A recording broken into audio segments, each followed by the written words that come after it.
Voilà. L'idée, c'est, je pars de ce code-là, où j'ai de la géométrie qui est envoyée à la carte graphique pour qu'elle soit dessinée par un processus un pipeline de rendu de géométrie qui va jusqu'au fragment shader qui fait pas grand-chose. Dire en fait, on va tout virer, on va laisser le minimum, de sorte que tout, tout le rendu va se passer que dans une seule partie, c'est le fragment shader. Alors en gros, pour vous ne soyez pas trop perdus, on va reprendre ce schéma. Donc ici, il s'agit d'envoyer le minimum de choses de ce côté-là, faire quasiment rien sur tout le pipeline et tout faire dans cette boîte-là. Donc qu'est-ce qu'on va envoyer? On va envoyer le strict minimum pour que cette boîte-là s'active sur tous les pixels. C'est quoi le strict minimum pour que la boîte s'active sur tous les pixels? Bah, c'est un rectangle qui mappe tout l'écran. Donc un rectangle qui est envoyé, qui prend la place de tout l'écran, si je l'envoie ici et qu'il est donc rasterisé full screen, il va activer tous les fragments qui sont là. Un fragment égale une fonction main. Donc en gros, on va activer l'exécution parallèle de tous les fragments. Et c'est à ce moment-là qu'on va faire un programme en réalité qui est un programme full GPU. Enfin, presque full GPU, 95% GPU. En gros, le début du code que je vais vous donner là, bah, c'est comme ce qu'a utilisé Alexandros, pour faire sa démo. Ah, bah, parce que le reste, il l'a fait dans le shader en fait. Tout le reste, c'est du shader. Donc, moi, l'idée, c'est, l'idée qui est marrante après à appliquer, c'est que dans les données que je vais envoyer, j'ai les balles qui bougent. Qu'est-ce que j'en fais? Bah, je vais juste les envoyer comme une sorte de variable globale, en disant il y a une balle là, il y a une balle là, il y a une balle là, fait avec. Et donc, l'exercice qui est marrant, c'est que je vais vous montrer comment faire euh, le calcul du diagramme de Voronoi, mais en GPU maintenant. Comment, comment on a pensé le diagramme de Voronoi quand on l'a fait au premier semestre, comment on le pense maintenant en programmation parallèle pour qu'il fonctionne. Voilà, c'est un exercice intéressant qui va peut-être vous donner l'intuition de comment finalement aborder un problème qui algorithmiquement était séquentiel, l'aborder d'une autre manière, l'aborder d'une manière parallèle pour le résoudre. Voilà, ça peut être marrant. Donc, je, il va y avoir une séquence où je vais complètement appauvrir le code pour laisser que vraiment le minimum. Et après, on fera du shader. Mais bon, la séquence où je vais appauvrir le code, elle n'est pas inintéressante, donc on va la faire ensemble. Je pars de ce code-là, du coup.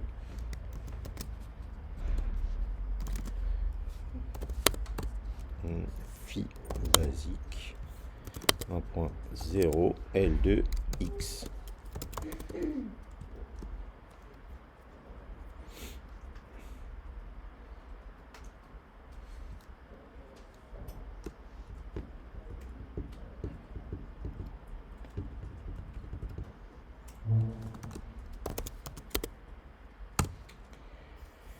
Bon, voilà, point de départ, c'est ça.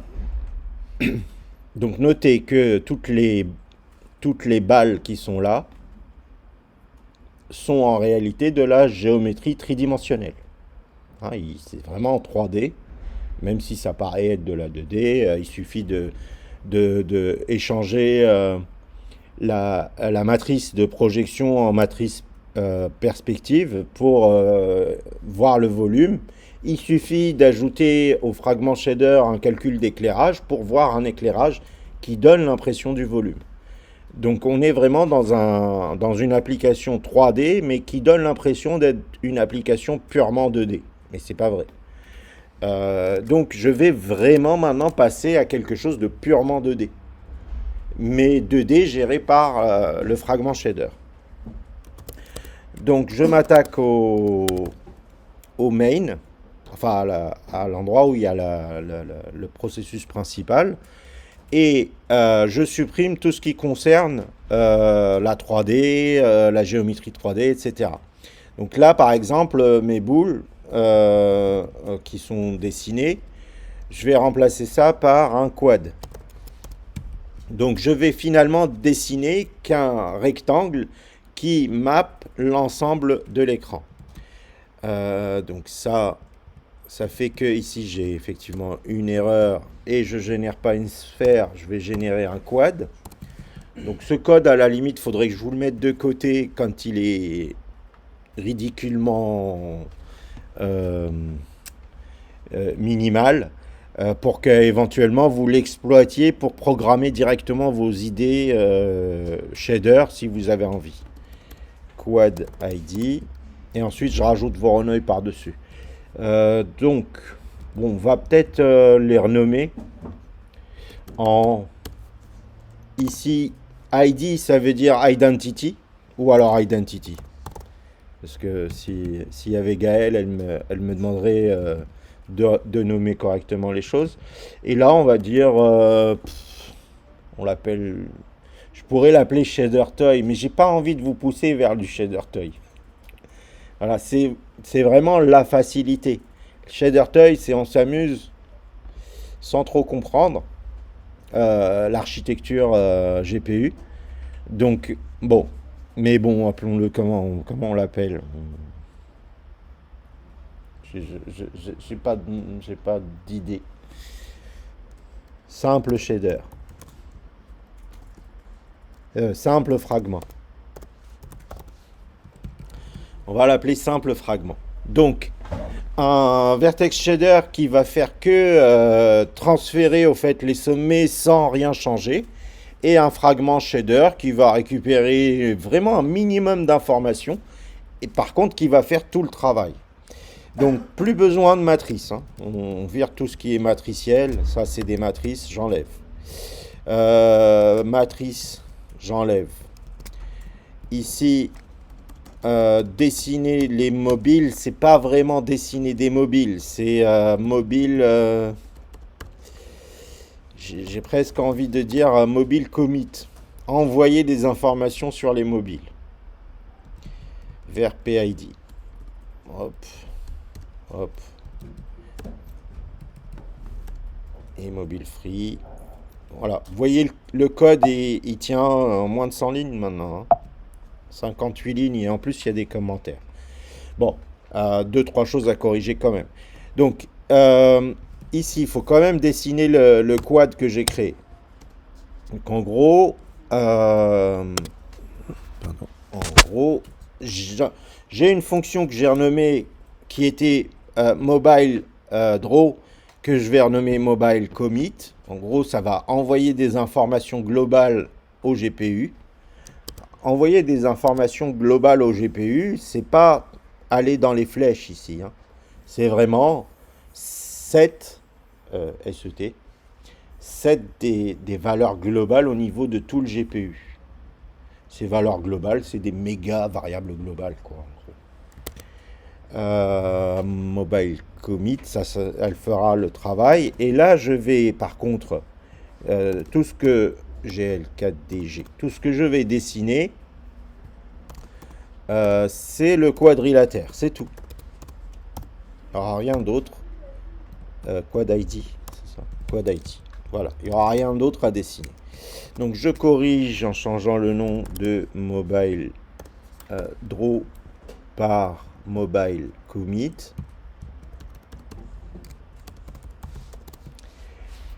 Hop, un paramètre. Oups, PID. Je vais dans mobile.c. Même à la limite, je l'appellerai pas cette fonction, hein, vous verrez. Donc ça, c'est de la matrice, j'enlève. Ça, c'est de la matrice, j'enlève. Hein, brutalement. Hein. Ça, c'est du draw, j'enlève. Pour laisser... pour laisser rien, en vrai, je laisse cette ligne, je vais la commenter. Et vous voyez, la fonction ne fait rien. Pour le moment, elle ne fait rien. J'ai besoin de rien en fait. Vous voyez, il n'y a pas d'erreur dans le code. J'ai enlevé tout ce qui ressemble à de l'OpenGL en vrai, hein. De ce code-là, il n'y a plus rien, à part le type de données GL float, donc c'est juste un float. À part ça, il n'y a rien d'OpenGL là-dedans, hein. Là, donc dans le window.c, la fonction... Oups, qu'est-ce qui s'est passé? J'espère que j'ai pas perdu l'enregistrement. Je check. Donc là, dans le window.c, il n'y a plus d'erreur non plus. Donc ce code compile, il ne s'exécutera pas parce que j'ai pas les bons noms de shader. J'ai renommé le basic.vs en identity.vs. Je renomme le basic.fs en simple fragment, j'ai dit fragment.fs. Voilà. Je reviens ici. J'édite quand même les shaders. Alors, identity pour commencer. Donc, j'ai dit, le shader ne fait plus grand chose. Alors, plus grand chose, ça ne veut pas dire il ne fait rien. Plus grand chose, c'est simplement, il se contente de transmettre l'entrée telle qu'elle est. Position, il la complète de la 4e dimension W qui met à 1. W, pour rappel, c'est le facteur diviseur du reste. Donc en gros, ce que vous avez ici vient diviser ce qu'il y a là pour homogénéiser. C'est pour ça qu'on appelle ça un système à coordonnées homogène. Donc mettre 1, ça veut dire laisse-le tranquille tel qu'il est. Et puis on va juste s'arrêter là. Il ne fait rien d'autre. Et le fragment shader, qui s'appelle donc maintenant simple fragment.vs, à la limite, on lui enlève la couleur et on met du noir ou du rouge. Allez, on va mettre du rouge. 1.0, 0.0, 0.0, 1.0. Voilà. Et on est sur un squelette de code qui active tous les fragments. Qu'est-ce qui va pas? Mobile commit.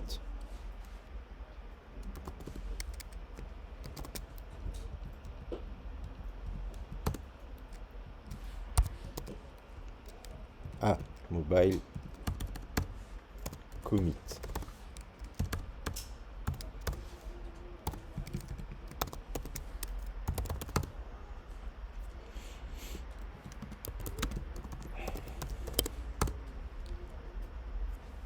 Voilà. Là, on est en face d'un programme massivement parallèle qui met du rouge partout. Enfin, c'est pas compliqué. Vous voyez, la partie simulation physique, elle est en train de tourner, mais je peux la commenter, elle ne sert à rien. Parce que vous avez vu, dans le commit, je ne fais rien. Donc ça, je peux commenter. Du coup, ça ne me sert à rien. Et du coup, ça ne me sert à rien. Enfin, tout ça, ça ne me sert à rien, en fait. Il y a la simulation qui... Oui, et la simulation aussi doit être câblée pour être exécutée à chaque frame. Ça ne me sert à rien non plus. Donc tout ça, je peux l'enlever. Je le laisse parce qu'on on va s'en servir tout à l'heure. Mais donc, avec très peu de code, j'arrive sur un programme qui va activer parallèlement tous les shaders. Et bon, et si j'ai rien comme ça, la question c'est qu'est-ce que je peux faire avec un shader qui n'a pas grand-chose à part une activation. Bon, bah, commençons par un exemple simple. Je vous fais un exemple simple que ce shader-là, il peut faire quand même quelque chose si on veut. Donc, vous me direz à quel moment je m'arrête pour vous laisser un code de, disons, un squelette de travail pur shader pour la suite. Et ensuite, on passe au Voronoi. On finit à 16h30, c'est ça. Ouais. Ensuite, on passe au Voronoi. Donc, Par défaut, dans un fragment shader, vous avez une information qui s'appelle GL frag chord. Comme ça s'écrit comme ça, frag chord. C'est la coordonnée dans l'espace écran en pixel, en numéro de pixels en quelque sorte, du fragment. C'est-à-dire que, bon, si je, alors c'est un vecteur quadridimensionnel, oui, 4 dimensions. Alors je vais juste prendre le x et le y de ce vecteur-là. Donc je vais prendre 2 des 4 dimensions, la première et la deuxième. Pour le bleu, je mets 0, et pour l'alpha, je mets 1. Donc c'est une couleur qui prend le XY comme rouge et vert du fragment. Donc qui utilise XY de la coordonnée du fragment pour calculer la couleur du fragment. Sauf que ces valeurs-là, c'est des valeurs de numéro de colonne, numéro de ligne du fragment. Vous allez voir, je dirais qu'on est censé avoir quelque chose de plutôt jaune. Et effectivement, c'est ce qu'on a. Parce que quoi, à part dans le coin inférieur gauche ici, mais que j'ai pas à cause du rendu de mon Mac, qui fait des arrondis, la fenêtre, elle est pas carrée. Mais là, je suis censé avoir un pixel qui est noir. Celui qui a la coordonnée 0, 0. Ensuite, c'est le pixel coordonné 1, 0, etc. Des pixels qui ont 2, 2, etc. 2, 3, 4, etc. Mais en termes de couleur, à partir de 1, c'est le maximum déjà. Donc quand vous arrivez à 1, vous avez déjà atteint le maximum de couleur. C'est pour ça qu'on a du jaune partout, parce que j'ai quelque chose qui dépasse 1 en rouge et qui dépasse 1 en vert. Et donc tout ce qui dépasse 1 revient à 1. Ça fait pas plus d'intensité de couleur. Donc 1, 1, 0, 1, c'est du jaune. Et c'est pour ça que vous voyez tout en jaune. Maintenant, sachant que mon écran de pixels, il fait 600 par 600, si je divisais par 600, je ramène tout dans l'intervalle 0, 1. Vous m'arrêtez si vous ne comprenez pas là ce que je fais. Juste, je divise par 600. Et là, d'un coup, j'ai ça. C'est-à-dire que le pixel qui est en 0, 0, il est toujours en 0, 0. Mais celui qui est là, qui était en 600, 600, ça devient 600, 600 divisé par 600, soit 1, 1. Et entre les deux, c'est une interpolation. Donc en fait, on a toutes les couleurs en rouge et vert qui sont représentées ici. Vous voyez, ça c'est un système de coordonnées. Alors, pour faire les choses proprement, il faudrait que le 600, 600, que le 600 que je sors ici de mon chapeau, qu'il arrive comme une donnée du shader. Bon, c'est une possibilité. Je vais préférer une autre stratégie que je vais vous implémenter, qui vous sera utile pour faire ce genre de shader sur n'importe quel objet 3D que vous dessinerez à l'avenir, faisant en sorte que ça marche quand même sur la surface de n'importe quel objet. Donc je vous montre. L'idée, c'est que quand un vertex, donc un sommet, quand un sommet déboule dans le vertex shader, c'est-à-dire quand il arrive via cette flèche-là, peut-être je vais prendre la feuille et vous expliquer 2 secondes, parce que je suis pas sûr que tout le monde voit. Non, ok. Tout le monde ne voit pas, donc je vous explique. Donc en gros, dans la géométrie du quadrilatère que j'ai créé, il y a 4 sommets. Prenez-les comme s'ils étaient complètement indépendants les uns des autres. Il y a 4 sommets dans un espace 3D qui déboulent. Ces quatre sommets, je vais juste considérer le X et le Y. Lui, il est entre -1, -1. Lui, il est en 1, -1. Lui, il est en 1, 1. Et lui, il est en -1, 1. Vous voyez? Et puis, il y a ce qu'on appelle le méchage, le maillage, la manière dont on les a raccordés, qui fait que... alors, le maillage, il doit être fait comment, là? Je dirais comme ça. Ouais. Le maillage, il doit être fait de manière à raccorder ce premier avec ce deuxième, et ensuite ce troisième, et ensuite comme ça. Le maillage, c'est la manière dont on a pris ces nœuds-là et on les a reliés les uns aux autres pour faire un premier triangle. Tac. Un deuxième triangle. Tac. Ok. On a maillé ça pour faire deux triangles. Ok. Mais en vrai, chacun de ces points arrive ici, par cette flèche-là, et est traité indépendamment dans cette boîte-là. Voilà, c'est ça qu'il faut comprendre. Qu'est-ce que fait cette boîte-là actuellement? Rien. Elle prend le point et elle le renvoie plus loin. C'est cette ligne-là. Hein, elle lui dit, bon, bah, prends POS qui est en entrée et émets-le comme une position OpenGL. 2 points. Que fait OpenGL avec ce point? Bah, en gros, comme il n'y a aucune transformation qui a été faite à ce point, il arrive dans le processus de rasterisation, c'est-à-dire de plaquage vers un écran, il arrive en amont de ce processus sa première mission, c'est de vérifier que tout ce que vous envoyez en termes de GL position, il y a un processus qu'on appelle le clipping, qui coupe et qui jette tout ce qui n'est pas dans un volume compris entre -1 et +1, -1 et +1. Et alors là, là c'est le Z, ici c'est +1, et là-bas ça va être -1. Là-bas, ça va être -1. En gros, un cube unitaire, quoi. Tout ce qui n'est pas dans ce cube, il part à la poubelle. Or, eux, ils sont là.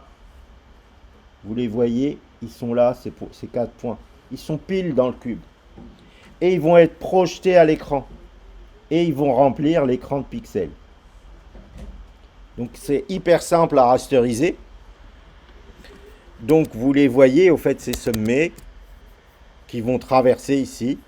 Ils vont être rasterisés et allumer tous les pixels, en gros. Allumer tous les fragments. Voilà ce qui se passe. Alors, ils sont partis juste avec leur position. Ils ont traversé le pipe juste avec leur position. On va leur faire traverser le pipe avec une information supplémentaire, la coordonnée de texture qui est accrochée à chaque sommet. C'est quoi la coordonnée de texture accrochée à chaque sommet? On l'avait vu au premier semestre, quand je vous ai montré le processus de rasterisation d'un triangle. Et bien, chaque sommet ici, je vais prendre celui-là par exemple, en plus de sa coordonnée spatiale en bleu, il a une coordonnée dans l'espace texture. En gros, il lui dit, tu es en bas à gauche de l'image, dans la texture. Et lui, il est en 1, 1. Il est en haut à droite de l'image, dans la texture.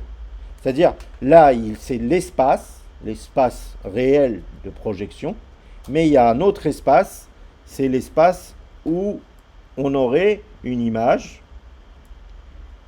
disons, qu'est-ce qu'on peut avoir comme image? Une texture à poids, quoi. Vous voyez, je sais pas moi. Imaginez que c'est un tigre, hein.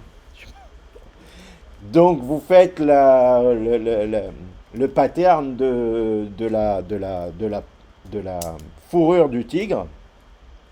Et cette fourrure vient mapper l'objet tigre, hein. Ça, c'est absolument pas un tigre. C'est juste un rectangle. Mais si vous avez un tigre, en réalité, il va aller chercher sa texture, votre tigre, dans une image. Et au fait, cette image, elle est dans un autre espace que l'espace objet. Elle est dans l'espace texture. L'espace texture, c'est un espace compris entre 0 et 1.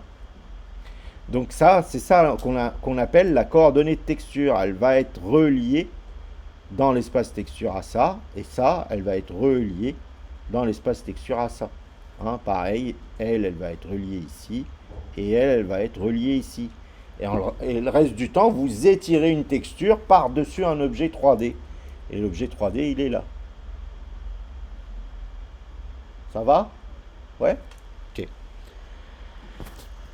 Donc cette coordonnée de texture, ben moi j'ai pas envie de la perdre. Alors je veux l'exploiter plus loin. Out. Donc je dis au fragment shader de me sortir un vecteur 2 qu'on va appeler VSO comme Vertex Shader Output. C'est absolument pas obligatoire hein, d'avoir une nomenclature comme ça, mais c'est juste pour qu'on comprenne. Vertex Shader Output Tech Chord. Et donc là, vous ne faites pas grand chose non plus. Vous faites simplement que Vertex Shader Output Tech Chord égale Tech Chord, qui est l'input. Si vous avez envie qu'on homogénéise les noms, voilà. Vertex Shader Input Tech Chord. Vertex Shader Input Tech Chord. Voilà. L'entrée qui arrive dans la boîte Vertex Shader sort de la boîte Vertex Shader en ayant le nom Vertex Shader Output Tech Chord. Donc cette variable que j'ai déclarée comme ça, je vais dans le fragment shader et je la déclare comme input. In. Donc qu'est-ce qui vient de se passer là? Ici, je viens de déclarer qu'il y avait une flèche qui sortait de là, que j'appelais VSO Tech Chord. Et cette flèche qui sort de là va être câblée en entrée ici, avec le nom VSO Tech Chord aussi. Donc la VSO Tech Chord va traverser ce processus-là. Cette boîte-là n'existe pas parce qu'on n'a pas de géométrie shader dans le pipe qu'on a nous. Et j'avais dit que la boîte géométrie shader était optionnelle, que quand elle n'existe pas, il y a une sorte de géométrie shader par défaut qui est utilisée. Tout ça pour simplement vous afficher le VSO Tech Chord ici, à la place de l'opération que j'avais faite avant avec le divisé par 600. J'exécute ce code et j'ai exactement le même résultat. Alors, pourquoi j'ai exactement le même résultat? Parce que les coordonnées de texture sont déjà dans l'espace 0,1. Est-ce que vous voyez là? C'est comme si vous aviez fait 600 x 600 printf. Tout le monde là, ça? Le 600 x 600 printf? Chaque couleur que j'affiche sur un pixel, c'est comme un printf pour moi. J'ai pas la fonction printf, mais je printf des couleurs. C'est une manière pour moi de communiquer avec la machine, de vérifier qu'en fait, on se comprend. Donc si je fais par exemple, si je fais un divisé par 2, il se passe quoi? Il faut comprendre, interpréter l'image pour comprendre si le code correspond à l'image. J'ai fait un divisé par 2, qu'est-ce qui s'est passé? La coordonnée en bas à gauche, là, elle est toujours en 0, 0. Hein, 0, 0 divisé par 2, c'est toujours 0, 0. Par contre, en haut à droite, c'était 1, 1. 1, 1 divisé par 2, c'est 1,5, 1,5. Et donc 1,5, 1,5, c'est un jaune beaucoup plus pâle. Si à l'inverse, je prenais euh, la valeur et que je la multipliais par 2, vous voyez, le 0,0 il est toujours là, fois 2 c'est 0,0. Par contre, quand je suis arrivé à peu près à la moitié de l'image, 1 demi fois 2 ça fait 1 déjà. Donc j'arrive au jaune maximum déjà dès la moitié. Et tout le reste, ça dépasse 1. Donc j'ai une interprétation graphique au fait de mes données. D'accord?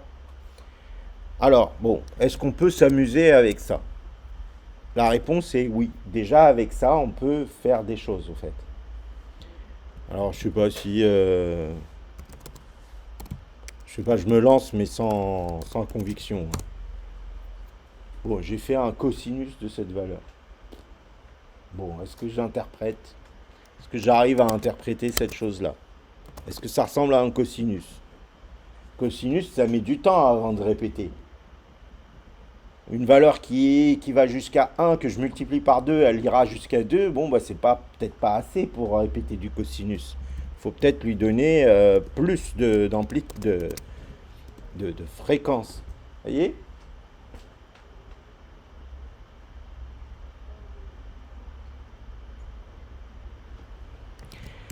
Maintenant, et je vais probablement m'arrêter là dans le code minimal que je vais vous donner. Maintenant, je vous rajoute un petit truc en plus. Le GPU n'a aucune notion du temps. C'est une machine qui fait un calcul une fois et après, c'est fini. Pour elle, le programme, il est fini. Donc, elle joue sur une séquence, une seule séquence. Elle ne vit pas, elle n'a pas de mémoire de ce qui s'est passé la frame d'avant. Aucune mémoire. Donc imaginez, on vous demande un truc, c'est one shot. Donc comment la faire vivre dans le temps? Bah, en utilisant donc le CPU qui va lui passer le temps. Alors bon, comment on peut passer le temps? Disons ici, on va envoyer un GL uniforme, un F, un flottant. GL get uniform location, oui, dans le programme PID avec le nom temps et avec la valeur, il y a une fonction GL for dummies, GL4D get. Et l'absent time, je crois qu'elle renvoie des secondes, mais je suis pas sûr. Ça se trouve, elle renvoie des... Je suis pas sûr que ce soit des secondes, c'est peut-être des millisecondes. API8.fr. Non, API, gl4d.api8.fr. Non, plus. Doc de référence. GL4D get elapsed time. Qu'est-ce qu'il dit? Donne le temps écoulé en millisecondes. Donc on la divise par 1000. Comme ça on a des secondes. Hop. Voilà. Donc maintenant j'ai créé une variable globale qui s'appelle temps. Enfin j'ai créé, non. Je suppose qu'il y a une variable globale qui s'appelle temps et dans laquelle j'envoie le temps. Le temps depuis le début du programme. Et je la réceptionne ici sous la forme d'une variable globale uniforme float temps. Je me sers de ce temps pour décaler le cosinus plus temps. Décaler le paramètre de cosinus, déphaser le cosinus avec le temps et j'obtiens ça.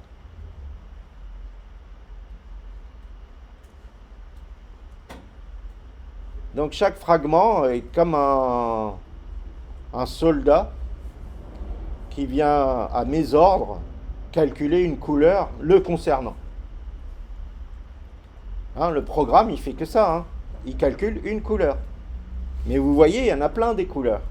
C'est plein de programmes qui sont exécutés en même temps, mais qui font pas le calcul sur la même valeur, hein, la coordonnée de texture. Ok, je le mets de côté, ce truc. FG. On va l'appeler comment? On va l'appeler. On va enlever. Ouais. On laisse physique. On laisse physique. On va l'appeler shader 1.0. Je le mets de côté. Make clean. RM basique. Étoile. Make dist. Je le mets de côté avant de le modifier. Comme ça, vous l'avez comme ça sur le Git. Phi.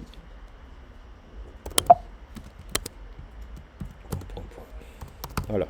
Je l'ai mis de côté, je le commit tout à l'heure. Et là, je vais m'intéresser à essayer de commencer à réfléchir à l'histoire de Voronoi dont je vous ai parlé. Alors, donc ici, tout à l'heure, j'ai parlé de variable globale. Temps est une variable globale. Et maintenant, j'aimerais que, en fait, envoyer des sortes de variables globales, mais dans mobile commit. Chaque mobile, j'ai des infos sur lui. Je veux avoir des infos sur tous les mobiles qui sont en train de tourner, hein, parce que... alors j'en profite pour changer un peu la valeur qui est là.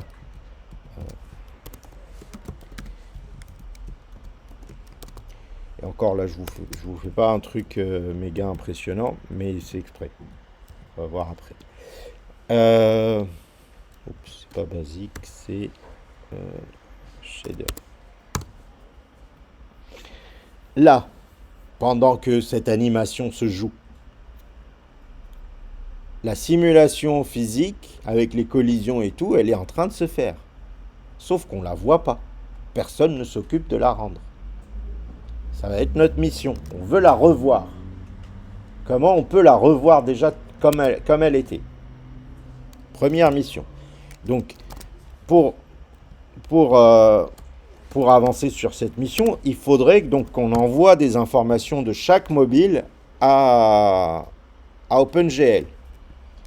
Alors, à l'époque, on envoyait des couleurs, on envoyait pour chaque mobile une couleur. Non, moi, je veux envoyer tous les mobiles d'un coup. Hein, j'aimerais envoyer ici, par exemple, tous les mobiles, genre une B mobile. Et il faudrait ici que j'envoie tous les mobiles. Vous voyez, que j'appelle ça, par exemple, mobile.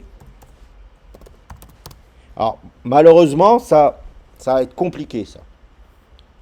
Parce que ici, les types de données, ils sont restreints. Vous n'avez pas le choix entre 10 000 choses. Ici, par exemple, il y a écrit 4 flottants, vecteurs. Un vecteur de 4 flottants, c'est quoi? Ça veut dire plusieurs vecteurs quadridimensionnels qu'on peut envoyer. Est-ce que ça, c'est un vecteur quadridimensionnel? Est-ce que ça, c'est un pointeur vers plusieurs vecteurs quadridimensionnels? La réponse est non. Qu'est-ce qui est vecteur quadridimensionnel dans ce qu'on a? Eh ben, pas grand-chose. On a position, c'est un vecteur bidimensionnel. Vélocité, on n'en a pas besoin pour le rendu. Radius, on en a besoin pour le rendu. Là, c'est comme un vecteur quadridimensionnel, la couleur. Mais chaque mobile, il a sa couleur. Enfin, je ne sais pas si vous voyez la structure de données. En gros, elle ne ressemble pas... Quand vous allez regarder la structure de données, donc vous avez plusieurs éléments, et que quand vous zoomez sur un des éléments avec une loupe, vous n'avez pas 4 flottants. Vous n'avez pas ça. Vous avez un vecteur 2, un autre vecteur 2, un flottant et 4 flottants. Voilà. Quand vous zoomez, vous avez ça. Ça ne correspond pas à la data que je peux envoyer. Donc il faut préparer plutôt une data qui contient des choses. Ici c'est la position, ici c'est la vélocité, ici c'est le radius. Alors qu'est-ce qu'on fait? De quoi on a besoin déjà? Moi je dirais la vélocité on n'en a pas besoin. Mais par contre le reste si. Donc j'ai un truc à 2, un truc à 1 et un truc à 4. Je propose d'envoyer un vecteur 3 et un vecteur 4 par mobile. Donc il me faudrait un tableau qui contient tous les 3 machins collés les uns aux autres et un autre tableau qui contient tous les 4 machins collés les uns aux autres. Donc il me faut 2 tableaux en vrai que j'enverrai à chaque frame au GPU.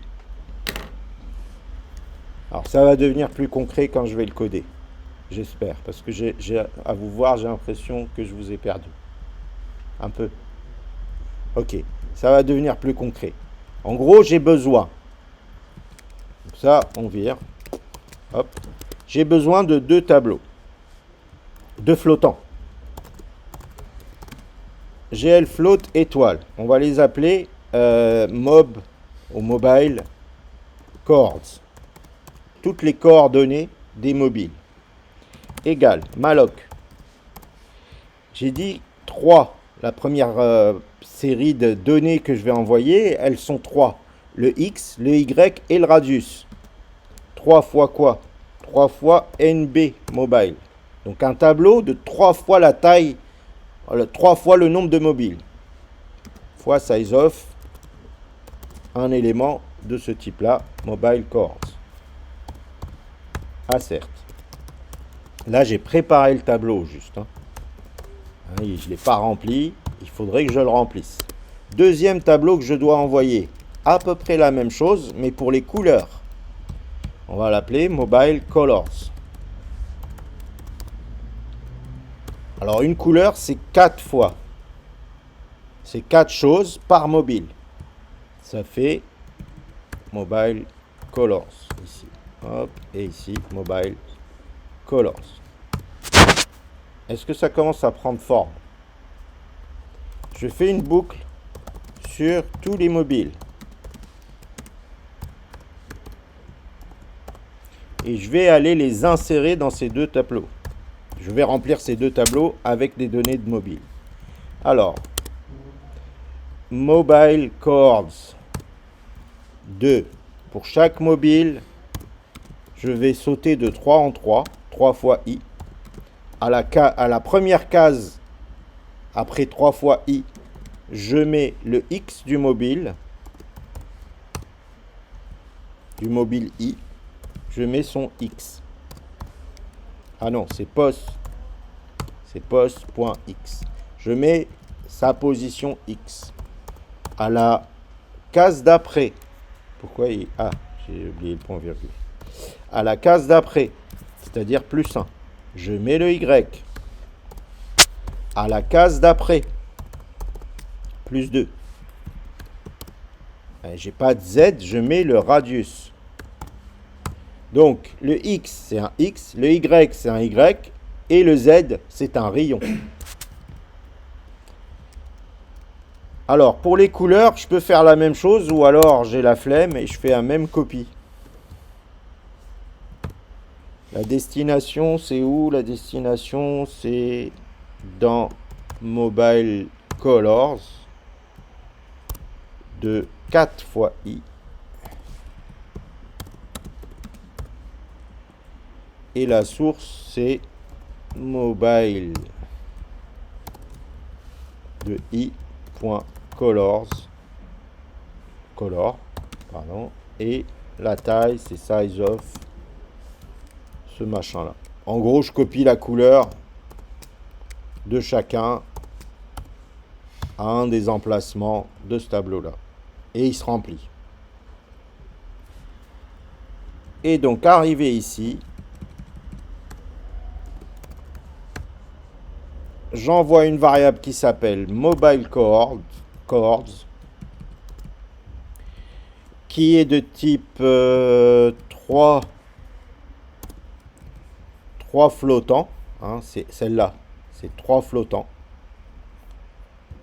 Et chaque flottant fois, enfin, chaque triplet de flottant fois NB mobile. Fois NB mobile. Et tout ça est stocké dans les cores. Ici, j'envoie 4 flottants. C'est les Mobile Colors. Et Mobile Colors. J'ai fini. Enfin, presque. Ce qui me manque ici, c'est des free des malloc. Une fois que j'ai envoyé les données, je peux les supprimer. Ben, sinon, je vais avoir une fuite mémoire. Hein. Bon, là, c'était peut-être hard ce que je viens de faire. Enfin, je sais pas si vous arrivez à suivre tout, mais voilà, le principe, vous l'avez compris. Je prépare les données au bon format, je remplis, j'envoie. À chaque fois, à chaque frame. Donc là, j'ai plus d'erreur. Dans le shader, ce que je m'attends à avoir dans le shader, ici, c'est de pouvoir récupérer ces uniformes. Uniformes. Alors, le premier, c'était 3 flottants. Donc, vec3. 3 flottants égale vec3. Vecteur de 3 flottants. Comment je l'avais appelé? Mobile Chords. Mobile Chords. Et c'est un tableau. Alors, en GLSL, on ne peut pas faire un tableau comme ça, en disant c'est un tableau de je ne sais pas combien d'éléments. Malheureusement, on ne peut pas. Il faut donner un nombre d'éléments max. Pareil pour l'autre, Mobile Colors. Il faut donner un nombre d'éléments max. Alors, avec 4. Et on peut faire des DS-define si vous voulez dans les shaders. Max, Mobile Max, Mmax, on va l'appeler. On va mettre 256. Ça veut dire qu'on ne pourra pas envoyer plus de 256 mobiles qui vont être traités. Vous verrez en fonction de votre carte, hein, vous pouvez monter peut-être à 1000, je ne sais pas. Et ici, je mets Mmax. Et ici, je mets Mmax. Mais ça veut dire que, par défaut, je considère que j'en ai 256. Oui. Alors, il faudrait que je sache en réalité combien j'en ai exactement. Pour pas déborder et aller chercher des trucs qui n'existent pas. Parce que lui, il va préparer les données, mais il va les préparer vides. Donc, nous, on a rempli jusqu'à un certain nombre, 100. Donc, il faut s'arrêter à 100. Donc, là, il faut vous rajouter un uniforme int NB mobiles. Et bien sûr, il ne faut pas le laisser vide, il faut l'envoyer correctement depuis le CPU. Et donc, il faut rajouter une ligne ici qui transmet au GPU un entier qui va s'appeler NB Mobiles et qui correspond à la variable NB Mobiles. Voilà. Et là, on lui a envoyé. 5 minutes, il me reste. Alors, voilà, j'ai tout. C'est long. Mais ça y est, à partir de maintenant, je peux m'amuser avec. Alors, bon, bien sûr, tout ce que j'ai fait, si je l'exécute, ça ne change rien. Ok. D'ailleurs, revenons, enlevant ce truc, enlevons ce truc qui est marrant, mais c'est pas ça qui va nous aider à dessiner les mobiles. Et revenons vers ça. Voilà ce qu'on a. Imaginez-vous maintenant, imaginez-vous à la place d'un fragment. Mettez-vous à la place d'un fragment. Vous voyez, tous les fragments, ils sont 600 par 600 là. Vous êtes un d'entre eux. Il y a une balle qui vous passe dessus. Il y a des balles là qui tournent, vous ne les voyez pas. Il y a une balle qui vous passe dessus. Elles sont où les balles? Dans les 2 tableaux que je viens de créer, il y a un tableau qui me dit où elles sont et l'autre quelles sont leurs couleurs. Il y a une balle qui vous passe dessus. Qu'est-ce que vous devez faire? Changer de couleur pour prendre celle de la balle qui vous passe dessus. C'est tout ce que vous devez faire en fait. C'est ça le code. savoir qui est la balle qui vous est passée dessus. Si vous arrivez à déterminer qui est la balle qui vous est passée dessus, et si vous prenez sa couleur, vous allez vous mettre à rendre les balles, à dessiner les balles. Ça a l'air comme ça hyper simple, hyper magique, mais en fait, le principe, on le comprend. C'est des programmes où le programme, en fait, son seul but dans la vie, c'est de calculer une couleur d'un pixel. Et chaque programme sait où il se trouve dans l'espace 0, 1, 0, 1. Attention, on n'est pas dans le même espace avec les balles. Attention, là, point important, nous ne sommes pas, je ne suis pas en tant que fragment dans le même espace que l'espace de la balle. Ah, problème, il faut le résoudre. Quand on a ce genre de problème, il faut un papier et un stylo. Je suis VSO Tech Cord. VSO Tech Cord se trouve entre 0 et 1, 0 et 1. Le X de ce côté-là et le Y de ce côté-là. Les balles se trouvent entre moins 1 et plus 1. Dans le code en C. Comment faire transformer quelque chose qui se trouve entre 0 et 1, donc un intervalle 0, 1, en intervalle moins 1, plus 1, tout simplement. Comment vous passez de là à là? Si votre variable x, elle appartient à ça, vous calculez la variable y qui est 2 fois x, moins 1. Et y, il est là. Hein, vous multipliez ça par 2. De 0 à 1 passe à 0 à 2. Vous enlevez 1, vous décalez de moins 1 à plus 1. Votre truc initial, vous le multipliez par 2, vous lui enlevez 1 et vous avez changé d'espace. Ok? Hop, on commence par là. Donc, moi, ma position à moi, my chord, si vous préférez, avec 2, my chord. On va se considérer comme un fragment. My chord, moi le fragment, ma coordonnée, c'est VSO Tech Cord fois 2 moins 1.0. Alors, pas tout à fait, parce que ça, c'est un vecteur bidimensionnel. Vous ne pouvez pas soustraire un nombre à un vecteur. Vous pouvez le multiplier par un nombre. Un vecteur, ça se multiplie par un nombre, mais on ne peut pas faire une addition ou une soustraction. Il faut lui enlever le vecteur bidimensionnel 1. C'est-à-dire 1, 1. Voilà. Là, my chord est dans le même espace que la balle. Comment savoir si la balle et moi, la balle est en train de passer au-dessus de ma tête? Comment vous savez qu'une balle donnée, hein, il y a les balles, elles bougent comme ça. Dans l'espace, elles sont là, il y en a une qui bouge et elle me passe au-dessus. Je suis ce fragment-là. Comment je sais? Non. Disons ça, c'est la balle et moi, je suis en rouge. Je suis ce fragment-là. Vous voyez le fragment rouge? Comment il sait, le fragment rouge, que cette balle-là lui passe au-dessus? Quelle est la règle? Quel est le if?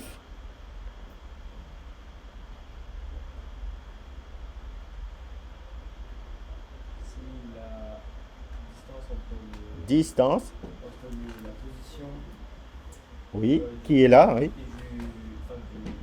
Entre la position du fragment et la position de la, et le centre de la...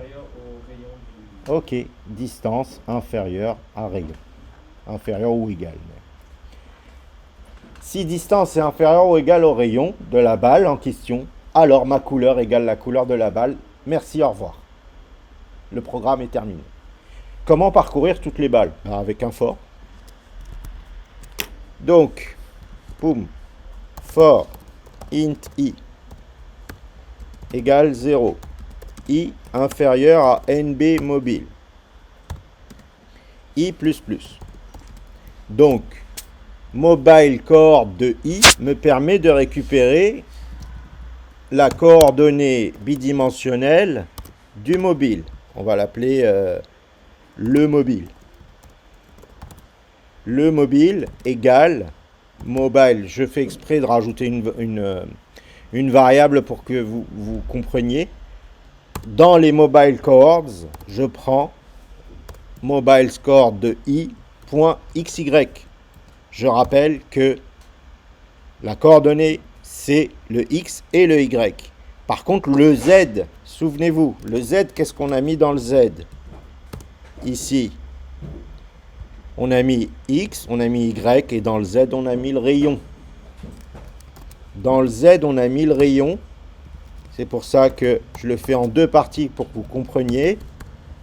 Float le radius, le rayon du mobile, le rayon on va l'appeler, hein, ça suffit. Z. Vous avez le mobile, vous avez son rayon. Vous avez sa couleur, c'est mobile color de i, ça c'est, il n'y a pas besoin de passer par une autre variable. Ok, niveau, je veux dire, niveau se donner du sens dans le code, il n'y a pas besoin. Donc, votre camarade a dit, on calcule la distance. Alors, pour calculer la distance, on commence par calculer le vecteur entre les deux. Enfin, en quelque sorte, avant d'avoir la distance au sens commun du terme, on a d'abord la distance en x et la distance en y, ce qu'on appelle le vecteur distance, quoi. V-dist. C'est en gros ma position moins celle du mobile, ou la position du mobile moins la mienne, peu importe dans quel sens vous la prenez, hein. Elle est... c'est pas grave, hein. Donc, par exemple, my coord moins le mobile. Voilà. Donc ça, c'est le vecteur distance. Le vecteur distance, il a une longueur. La longueur de ce vecteur, c'est la distance euclidienne. Et c'est là où on a dit sur le papier, si la distance, mais ça veut dire la distance euclidienne, ça veut dire la longueur du vecteur V-dist est inférieure ou égale au rayon, alors je prends frag color. Mon but dans la vie, c'est de calculer une couleur. La voici. Frag color égale mobile color de i.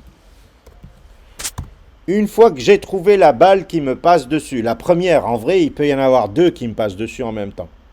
Mais on va faire un choix. On va prendre la première. Une fois que j'ai trouvé la balle qui me passe dessus, c'est fini. J'arrête de calculer. Return. Fini le main. Qu'est-ce qui se passe si...